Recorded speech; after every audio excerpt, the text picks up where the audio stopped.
장애인 문화복지신문 제417호 제3면 기사입니다. 이인규 경기도의원. 전국지체장애인 지도자대회에서 다양성 존중받는 포용사회 구축하자는 뜻의 동참. 경기도의회 교육기획위원회 소속 이인규 의원. 더불어민주당. 동두천 1. 은 1월 30일. 화.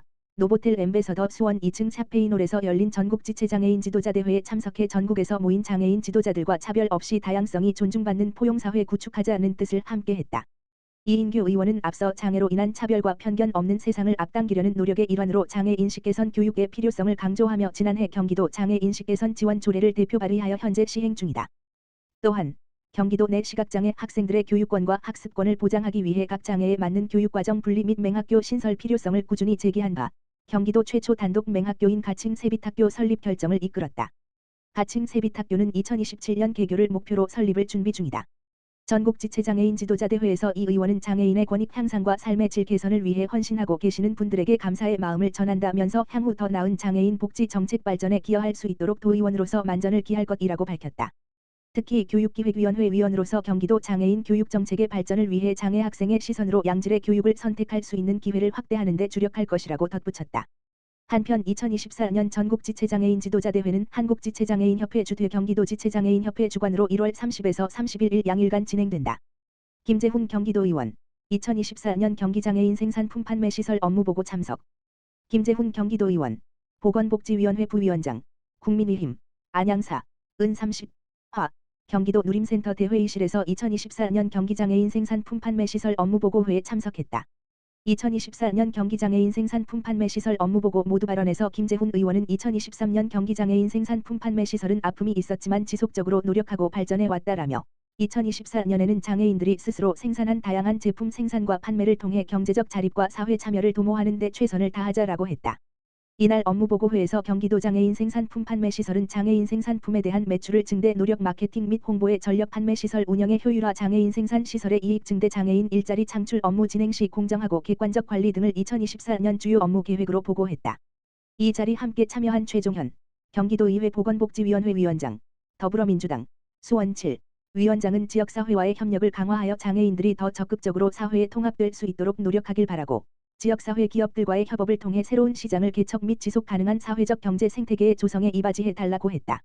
마지막으로 김재훈 의원은 경기장애인 생산품 판매 시설이 윤리경영과 상생경영으로 사회적 책임을 다해 주시길 바란다라며 장애인들의 자립과 삶의 질 향상을 위해 끊임없는 노력을 기울이고 지역사회와의 협력을 강화하여 더 많은 사람들에게 소중한 가치를 전달해 주길 바란다라고 했다. 한편 경기도 장애인 생산품 판매 시설은 장애인복지법 제58조 제1항 5호 및 같은 법 시행령 제36조 제3호와 경기도 장애인 생산품 판매 시설 운영에 관한 조례 및 경기도 운영 위수탁 협약에 따라 설립되었다. 오창준 경기도의원. 장애인 교원 편의 지원 확대 조례 개정 추진. 경기도의회 교육기획위원회 오창준 의원. 국민의힘. 광주 3. 은 장애인 교원 편의 지원 서비스를 획기적으로 개선하기 위한 경기도교육청 장애인 교원 편의 지원 조례 일부 개정 조례안을 대표 발의했다고 5일 밝혔다. 오창준 의원은 작년 행정사무감사를 통하여 경기도교육청이 올해 기준 장애인 교원 지원 예산 333억 원 중 332.6억 원이 장애인 교원 의무고용 부담금으로 장애인 교원에 대한 실질적인 지원은 사실상 전무하다는 사실을 꼬집은 바 있다. 오 의원은 경기도의 장애인 교원이 가장 많음에도 불구하고 부담금 이외의 지원 예산은 고작 4천만 원에 불과해 돈의 장애인 교원마저 타 시도로 빼앗기고 있는 형편이라고 작심 발언을 했다. 이번 개정안에는 경계선 경증 장애인 교원에게 근로지원인 지원 장애인 교원의 근무 환경에 대한 종합적인 실태조사 실시 교육훈련 및 전문성 신장, 고충 상담 및 고충 처리, 의사소통 지원 등 편의 지원 서비스 대폭 확대 등이 포함되었다. 오창준 의원은 행정사무감사에서 지적한 문제가 조례 개정안 발의로 이어졌다며 이제 남은 것은 집행부 설득과 협의로 개정안 통과를 위해 힘쓰는 것이라고 향후 계획을 밝혔다. 김동희 경기도의원. 교통약자 광역이동 지원 서비스 개선을 위한 간담회 개최. 경기도의회 건설교통위원회 김동희 의원. 더불어민주당. 부천 6. 은 1월 29일. 월. 경기도의회 부천상담소에서 교통약자 광역이동 지원 서비스 이용 불편 개선을 위한 간담회를 개최했다. 김 의원은 경기도의회 건설교통위원회 2023년도 행정사무감사에서 교통약자 광역이동 지원 서비스에 대해 개선 요청한 이용 불편 사항의 조치 현황을 점검하고 교통약자 광역이동 지원 서비스의 개선을 위한 정책을 논의하기 위해 간담회를 개최했다고 밝혔다. 김 의원은 장애인 등록 차량의 경우 장애인복지법에 따라 유료도로 통행료를 감면받고 있지만 장애인이 탑승하고 있는 교통약자 광역이동 지원 차량은 통행료 감면을 받지 못해 비용 부담이나 무료도로의 우회로 인한 이동 거리 증가에 문제가 발생하고 있다고 지적했다.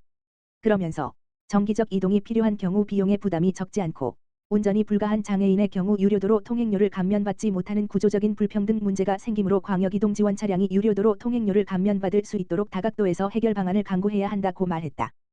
또한 주정차 금지구역에 승객 탑승을 위해 정차하는 경우 불법 정차로 운전원이 과태료를 부담하는 사례가 늘고 있다고 말하며 보행이 어려운 장애인이나 시각장애인의 경우 승객과 최대한 가까운 곳에 정차해야 안전사고 없이 차량에 탑승할 수 있는 합당한 이유가 있는데도 이를 무조건 불법 정차로 규정하는 것은 바람직하지 않다고 지적했다. 휠체어 이용자의 경우 보도와 차도의 단차가 낮은 곳, 볼라드가 설치되지 않은 곳, 연석경사로가 설치된 횡단보도가 아니면 차량 탑승이 어렵다. 불법 주정차를 피하기 위해 버스 정류장에서 탑승을 시도하려 해도 버스 정류장에 접근이 불가하거나 내 회전 공간이 미확보된 곳이 많다. 국토교통부가 2021년에 발표한 교통약자 이동편의 실태조사 연구에 따르면 경기도의 버스 정류장의 기준 적합 설치 적합도는 37%로 전국 평균 적합도 45.4%에 비해 부족한 현실이다. 한편 서울보다 경기도의 교통약자 광역이동 지원 서비스 이용 요금이 저렴해 서울과 인접한 경기도 시군에 서비스 등록을 하는 사례가 늘고 있다. 서울은 5km 이내 1,500원, 5km부터 10km 미만 2,900원, 10km 초과 CKM당 70원을 부과하고 있지만 부천시는 기본요금 1,300원, 10km에 5km당 100원을 부과한다. 따라서 부천시는 타 시군보다 광역이동 지원 서비스 이용률이 높아 배차 지연, 대기시간 증가 문제가 심각한 상황이다. 김 의원은 광역이동 지원 서비스는 주민등록 주소지를 기준으로 하지 않고 등록이 가능해 이용 건수가 많은 부천시와 서울 인근 시군은 차등적 예산 지원을 필요로 한다고 말했다. 마지막으로 우리 사회는 장애인이 사회에 진입할 수 있는 제도와 시설이 부족해 장애인을 고립시키고 있다. 해결해야 하는 다양한 문제가 있지만 교통약자 광역이동 지원 서비스의 개선을 위해 우선적으로 노력하겠다고 말했다. 한편 이날 간담회에는 김동희 도의원을 비롯해 부천시 장애인단체 총연합회 회장, 경기도 교통국 광역교통정책과 부천시 교통건설국 대중교통과 관계 공무원, 부천도시공사 관계자가 참석했다. 박재용 경기도의원, 찾아가는 차량 전달식에서 장애인 당사자와 지역 주민을 위한 복지정책 중요성 강조. 경기도의회 박재용 의원, 보건복지위원회, 더불어민주당, 비례, 2.1 디딤돌 장애인 자립생활센터에서 열린 찾아가는 차량 전달식에 참석해 장애인 당사자와 지역 주민을 위한 장애인 복지정책의 중요성을 강조했다. 찾아가는 차량 전달식은 경기도가 사회복지시설과 법인단체 50개소의 차량을 지원하여 도민이 복지 서비스를 쉽게 이용하고 수요자의 요구에 신속하게 대응하도록 할 수 있도록 하는 사업으로 경기복지재단에서 공모사업을 통해 대상자를 선정하고 있다. 이날 열린 전달식은 박재용 경기도의회 의원, 이우연 디딤돌 장애인 자립생활센터 센터장, 김복규, 4. 경기도 신체장애인 복지회 지부장, 원미정 경기복지재단 대표이사, 홍술례 양주시 정성호 국회의원 배우자, 전혜영 한국참여지지장애인 총연합회 보건환경사업단 단장이 함께했다.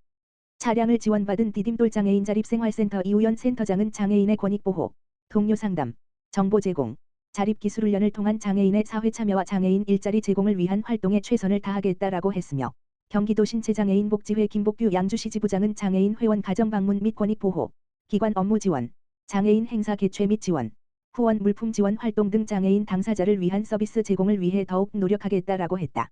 박재용 의원은 차량을 지원받은 기관에서 장애인 당사자를 위한 내실 있는 프로그램이 더욱 활발하게 운영되기를 바란다라고 하면서 차량 운행을 통해 장애인 이동의 불편함이 해소되며 경기도의 차량 지원 사업이 지역 주민에게 큰 도움이 되기를 기대한다라고 했다.